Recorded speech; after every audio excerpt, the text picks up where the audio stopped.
제목은 하나님의 사랑과 성과를 내려는 부담이라는 제목입니다. 하나님의 사랑과 성과를 내려는 부담이라는 제목을 함께 은혜를 나누고자 합니다. 네, 많이 더워도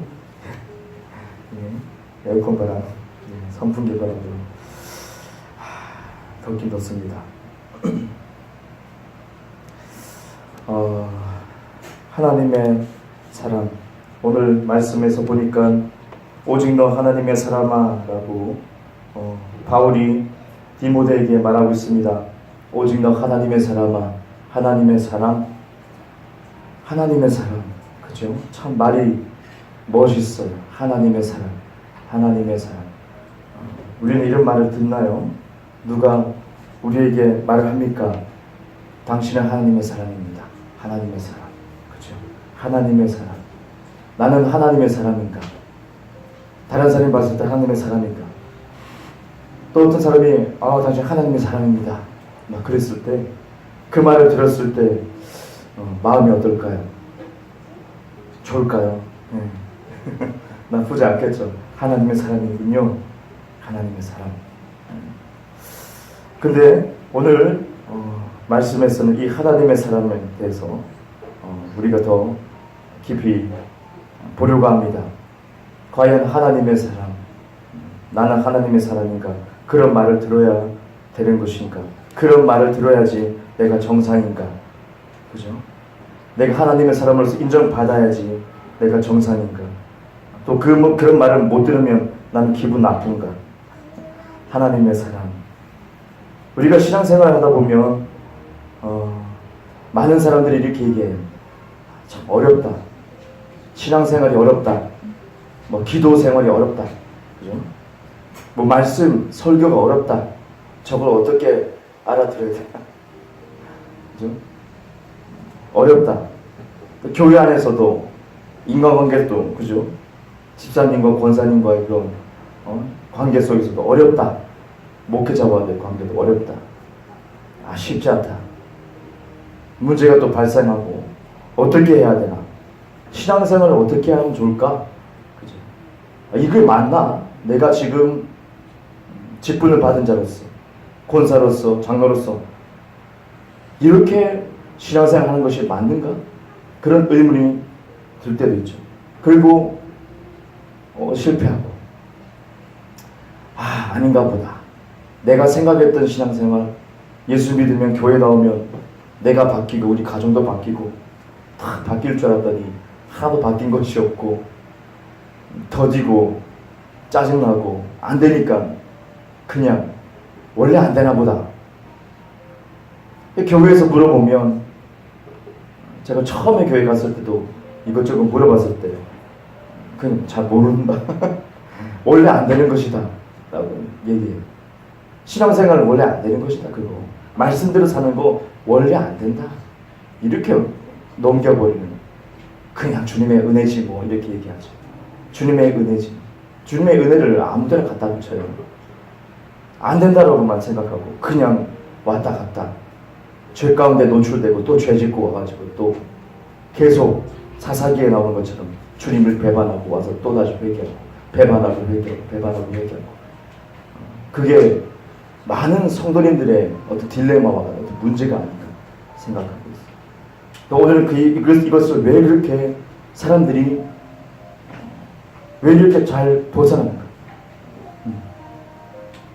말씀은 살아있고 지금도 역사하는데 이 말씀대로 살지 못해서 답답한 성도님들의 마음, 어떻게 해야 되나 정말. 그 사람들의 눈치가 또 보기 시작하죠. 내가 집사를 받았으니까, 내가 권사니까, 내가 장로니까 어떻게 해요? 사람들에게 은혜로운 모습을 보여줘야 되는 부담감이 있습니다. 그래서 일부러 막 사랑한다고 그러고 껴안기도 하고 막 그러는데 거짓말이죠. 거짓말.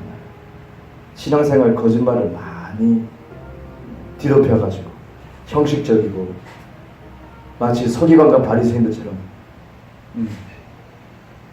거칠에만 은혜롭다고 지금 많은 교회에서 성도님들이 딜레마에 빠져서 그렇게라도 안 하면 욕 들어먹으니까, 장로로서 권사로서 욕 들어먹으니까 그냥 봉사하는 척, 은혜 받은 척 많이 사람들이 그렇게 하죠. 왜요? 성경 말씀에 걸리는 게 있거든요. 갈라디아서 5장 22절부터 23절 보니까 좋은 열매 맺지 못하면 찍어서 불에 던진다는 그 말씀에, 그죠? 이 열매가 뭐냐? 갈라디아서 말씀에 사랑, 희락, 화평, 오래 참음, 자비, 양선, 충성, 온유, 절제. 이렇게 좋은 열매, 사랑의 열매, 희락의 열매 쭉 해서 절제까지, 이런 열매를 권사님들이, 집사님들이, 장로님들이 보여야 될 텐데, 그죠? 많은 성도님들이 보는 교회 안에서 이것을 나타내야 될 텐데 본인도 잘 안 되거든요. 솔직히 잘 안 된단 말이죠. 짜증이 나고. 그런데 어떻게 합니까? 직분을 받았기 때문에 있는 척을 하기 시작해요. 그러면 율법주의에 빠지기 시작해요. 율법적인 신앙생활로 점점점 빠져들기 시작해요. 행동만 그렇게 하는 거죠. 마음은 썩었어요. 마음은 상처받았어요. 마음은 치유가 필요한데 겉모습만 은혜롭게 그렇게 포장을 많이 하는 것이, 그것은 하나님이 원하시는 모습이 절대 아니에요. 그것은 아니죠.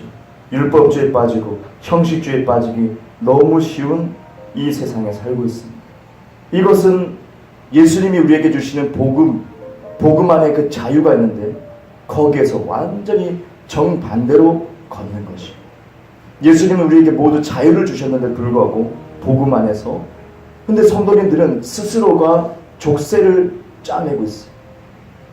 발목에 족쇄를 매고 손에 족쇄를 매고 스스로가 수갑을 채워가지고 율법주의에 빠지고 있고, 나는 권사니까 이렇게 행동해야 돼, 나는 장로니까 이렇게 해야 돼, 마음으로는 우러나오지 않고 하기 싫은데 눈치를 보니까 그렇게 하는 거죠.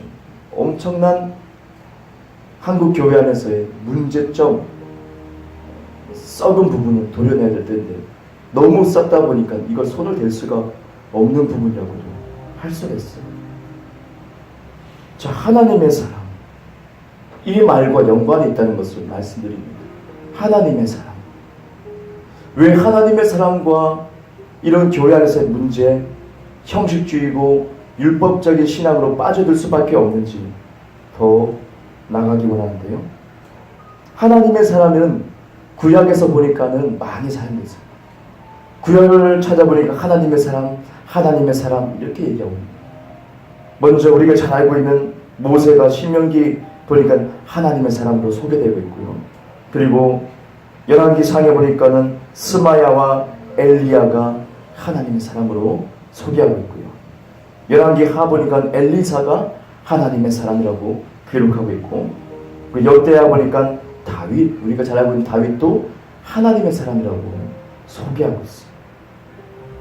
이를 보니까 구약에서 하나님의 선지자를, 하나님이 보내신 기름 부음 받은 그 사람들을 하나님의 사람이라고 지칭하고 있는 것을 우리가 볼 수 있죠.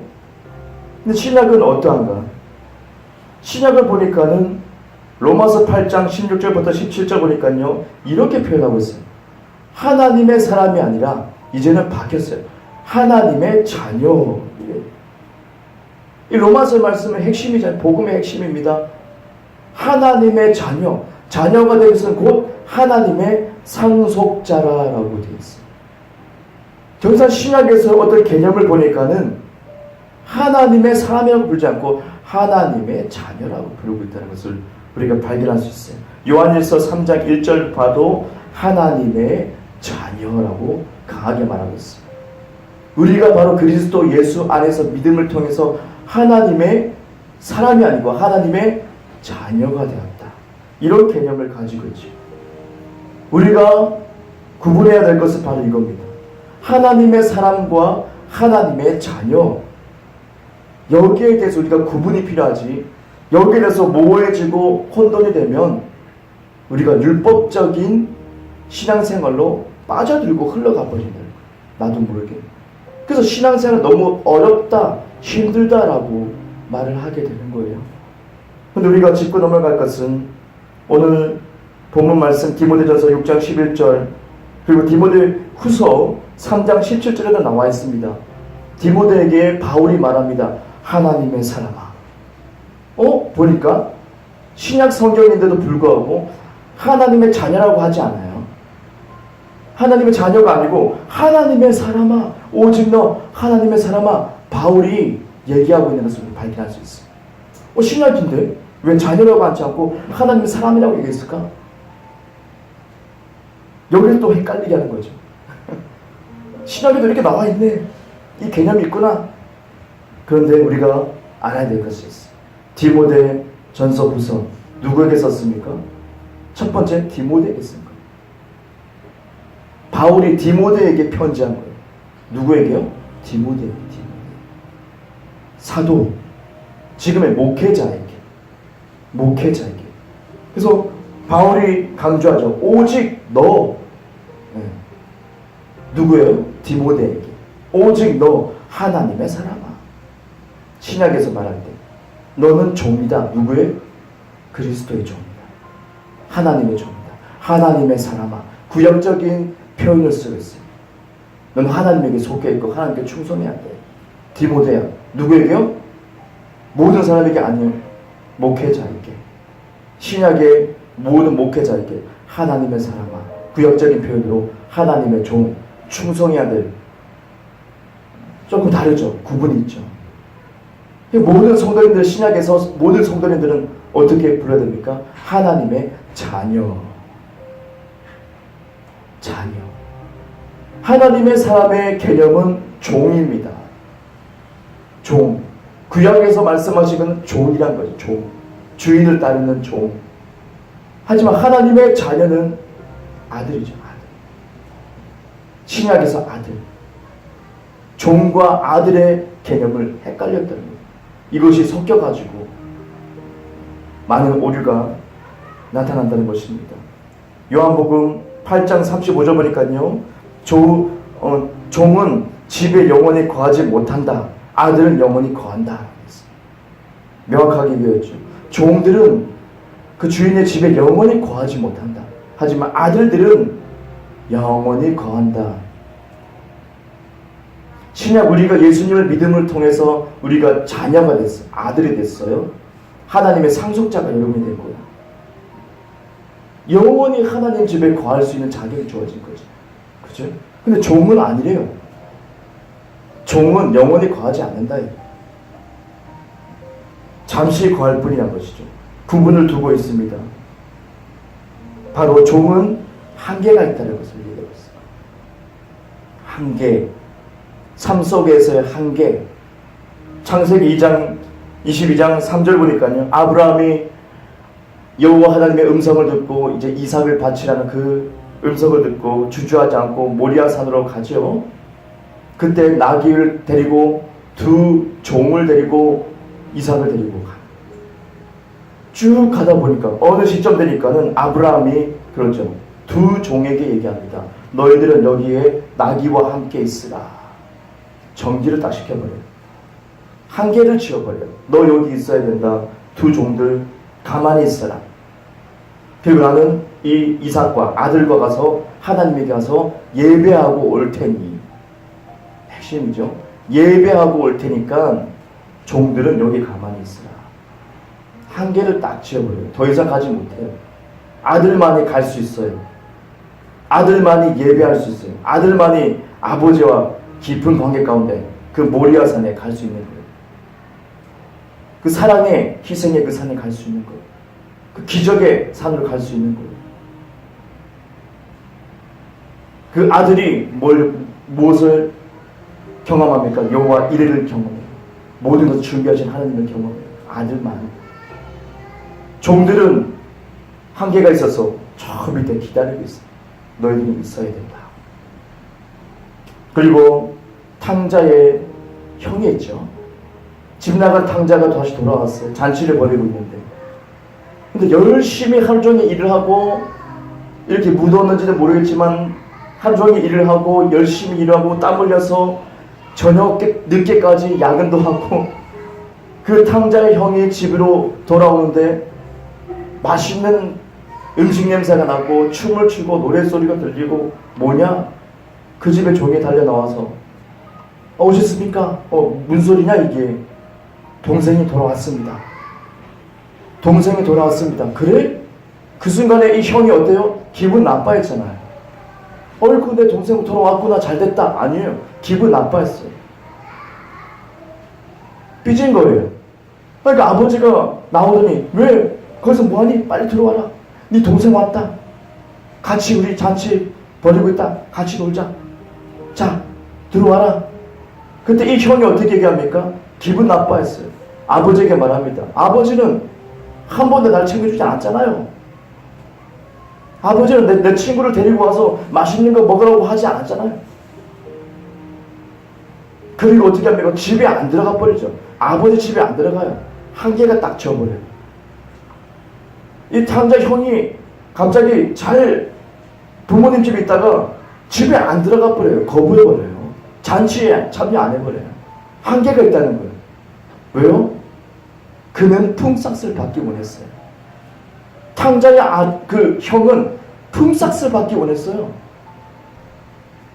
그래가지고 이걸 받아가지고 뭐도 먹고 뭐 좀 즐기고 좀 놀고 뭡니까?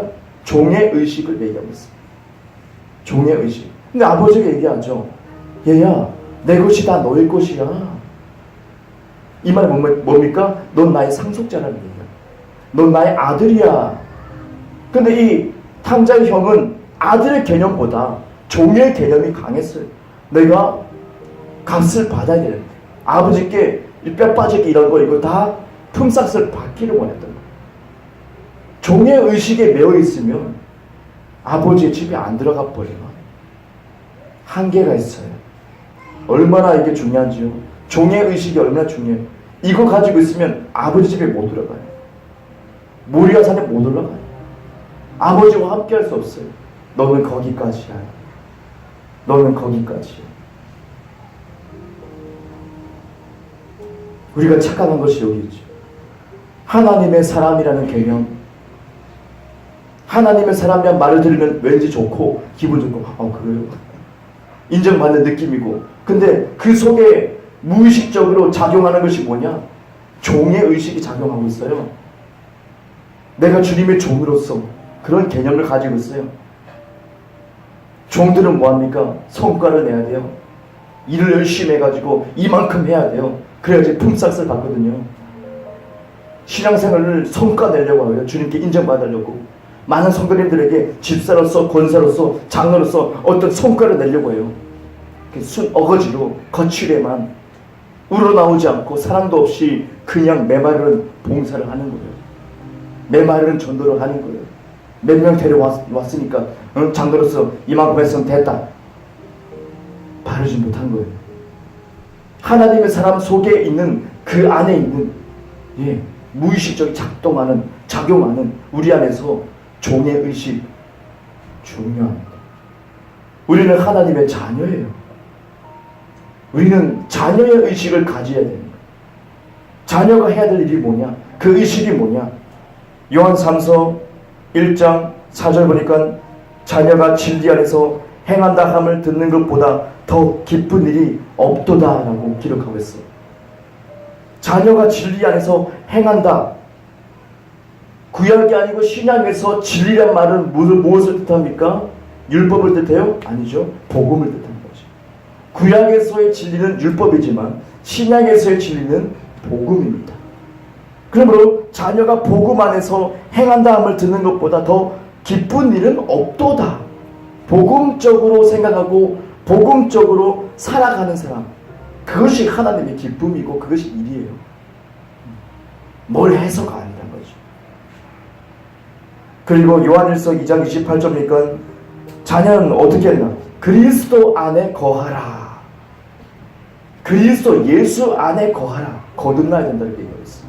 거듭나야 된다는 걸 얘기하고 있어요. 그리고 거듭났다는 것을 의식을 가지고 있어야 된다는 걸 얘기하고 있어요. 예수 안에 있구나라는 것을 생각해라 그 말이에요. 항상 예수님과 내가 이제는 초자연적으로 일치가 됐다는 것을 생각해야 된다는 것이죠. 골로새서 3장 20절은 이렇게 얘기합니다. 부모에게 순종해라. 부모에게 순종해라. 주 안에서 이것이 기쁨이란 거죠. 부모에게 순종해라. 그리고 요한일서 3장 7절 미혹하지 못하게 하고 의를 행해라. 자녀가 해야 될 것, 자녀의 의식.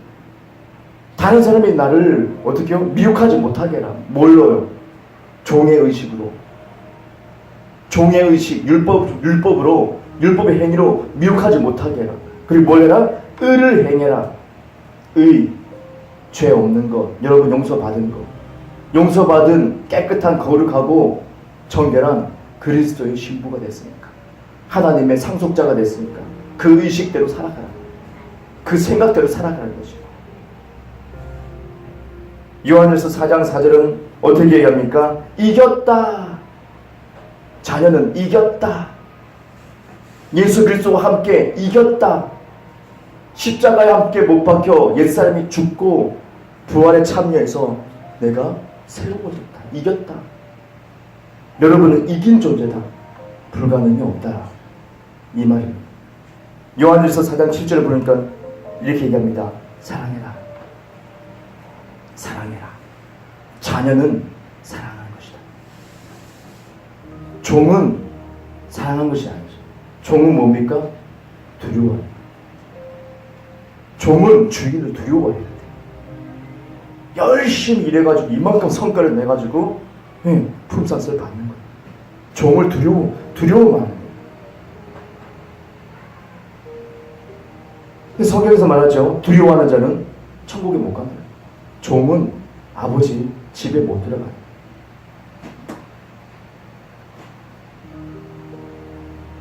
이렇게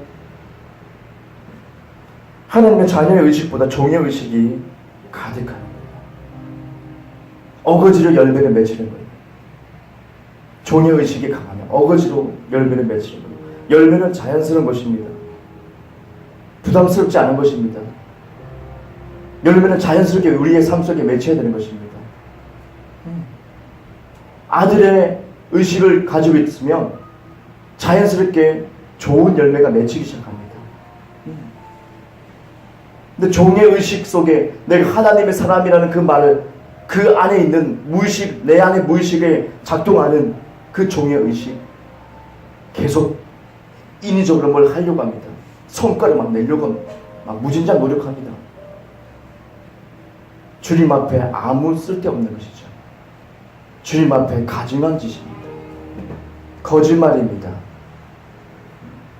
교회 안에서 거짓말하는 것이, 집사로서, 권사로서, 장로로서, 목회자로서 거짓말하는 거예요. 행동을 먼저 앞세우기보다 우리 속마음을 먼저 앞세워야 돼요. 마음 안에 뭐가 있는지를 봐야 돼요. 나는 하나님의 사람이라는 의식 가지고 있느냐? 아니면 하나님의 자녀의 의식을 가지고 있느냐? 종의 의식, 난 주의 종이니까 그 의식보다 하나님의 자녀, 아들, 상속자, 이 의식이 강하다면 자연스럽게 나의 자존감이 높아지면서, 여러분의 자존감이 높아지면서 아들을 의식하고 난 아들이니까라고 자연스럽게 행동하는 겁니다. 한 왕국의 왕자들이 자연스럽게 행동하잖아요. 자기는 왕이니까. 아버지가 왕이고 자기도 왕을 물려받을 거니까, 왕자니까 어디 자연스럽게 난 왕자야, 왕자라고, 그것이 아니고 그냥 왕의 아들이니까 그냥 아들로서 편하게 이리 오너라, 저리 가라, 그리 하지 말거라, 말을 데리고 오거라, 자연스럽게 해요. 자연스럽게. 왕궁에서 그걸 가르치죠. 모세도 그거 교육을 받았을 거예요. 왕자가 아니었는데, 그죠? 양자로 왕자의 직분을 받게 되면서 다 교육을 받는 거잖아요. 나는 왕자야, 왕자, 이것이 아니고 그냥 왕자로서 자연스럽게 행동하는 거예요. 의식을 가지고 있어요. 내가 왕자라는 의식을 가지고 있으니까 왕자의 삶이 나타나요. 여러분이 하나님의 아들 의식을 가지고 있다면 아들로서 여유있게 감정에 치우치지 않고 반응할 수 있고 살아갈 수 있어요. 종의 의식 가지고는요, 막 본전을 빼려고 막 그렇게 하고, 본전 뽑아먹으려고 막 그렇게 막 바둥바둥 살 거예요. 그런 사람이 많은 것이 문제예요. 자녀의식을 가지고 있다면 여러분은 돌파할 것입니다. 한계를 거치잖아요. 종은 한계가 있잖아요. 모리아산에 못 올라가잖아요. 아버지와 예배 드릴 수가 없잖아요. 하지만 자녀의식은 여러분을 예배자로 인도합니다. 자녀의식은 진짜 예배자로 인도하는 거예요. 주일이니까 예배해야 되니까 막 어거지로 이거 어떻게 또 해야 되나 도움돼. 이게 아니고 자연스럽게 내 마음이 먼저 가는 거죠. 예배할 수 있는 마음. 왜요? 나는 아들이기 때문에. 난 자녀이기 때문에 당연히 하나님과 더 친밀한 이 시간을 더 원하는 거죠. 종은 두려워해서 바바바바바 떨고 성과 내려고 막 노력하고. 성과 내지 마세요. 일부러 그러지 마세요. 열매는 자연스러운 것이고 성과는 자연스럽게 나타나는 것이 묻어있는 것이. 권사로서 장로로서 부담감을 가지고 뭘 해보겠다고 주님 앞에 상담 하나도 안 돼요. 오히려 책망받죠. 가식적인 책망받아요. 바리새인들처럼 책망받아요. 네가 품삯을 원하느냐? 집에 영원히 들어가지 못해. 아버지와 상관이 없는 사람들. 우리가 많이 혼동하는 것입니다. 우리 무의식을 잘 몰라서 내 안에서 뭐가 작동하는지 잘 모르기 때문에 이런 반응이 일어나지 않을까 생각해.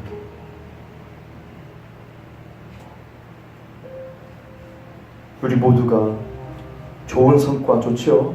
좋은 열매 꼭 맺어야 됩니다. 이것은 어거지가 아니라 자연스러운 것이니 먼저 우리의 생각이 바뀌어야 될 것입니다. 그럼으로 인해서 주님의 뜻하는 온전한 아들로서 자녀로서 주님의 상속을 다 받고 이 땅에서 진짜 복음의 사람으로서 올바르게 살아갈 수 있게 될 것입니다. 다 같이 기도하겠습니다.